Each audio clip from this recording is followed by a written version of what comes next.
Science is not in the business of shedding light on moral debates, but I think it can do sometimes.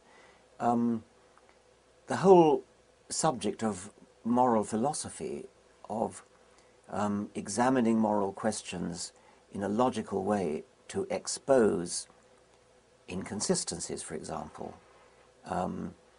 When you're looking at moral questions, so-called moral questions like abortion or euthanasia, you can show that people who take a very strong absolutist line may be being inconsistent with themselves because they are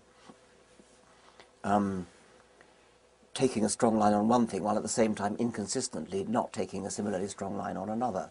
So that would be a scientific way of thinking. It's not science per se, it's moral philosophy, but it's a kind of scientific way of thinking. But also I think scientific facts can illuminate moral debate. In the case of abortion, again, for example, a scientist might contribute to the debate information about at what point during the development of an embryo the nervous system comes into being. And presumably before the nervous system comes into existence, there is no ability to feel pain or to suffer. And so maybe something important happens at the moment when the nervous system comes into being. On the other hand, you might say, well, even when a human embryo develops a nervous system and develops the capacity to perhaps suffer, it's still a much smaller nervous system than the nervous system of an adult cow. And so what about balancing the suffering of a human embryo against the suffering of an adult cow when it's being slaughtered for meat? An absolutist moralist would say, well, humans are just plain special, and cows are not human, so they don't deserve the same moral consideration. But a scientist might come along and say, well, what do you mean by that? I mean, we are, after all evolved, we're all cousins.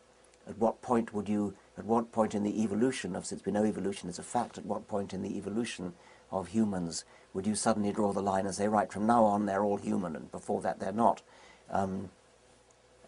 In the evolutionary progression from the common ancestor with chimpanzees, lived about 6 or 7 million years ago, to modern humans, going through creatures which might have looked a bit like Lucy, might have looked a bit like the newly discovered fossil Ardi. Would you have given special human moral ethical consideration to Lucy, or would you count Lucy as though she was a chimpanzee?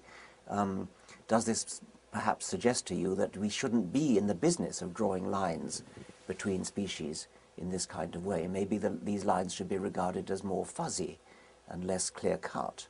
Are absolutist moralities that do draw hard and fast lines between humans and all other species, even taking a human fetus and calling that human, and whereas an adult chimpanzee is not and doesn't deserve the same moral consideration, is that consistent with science? These are ways in which science can at least inform moral discussions.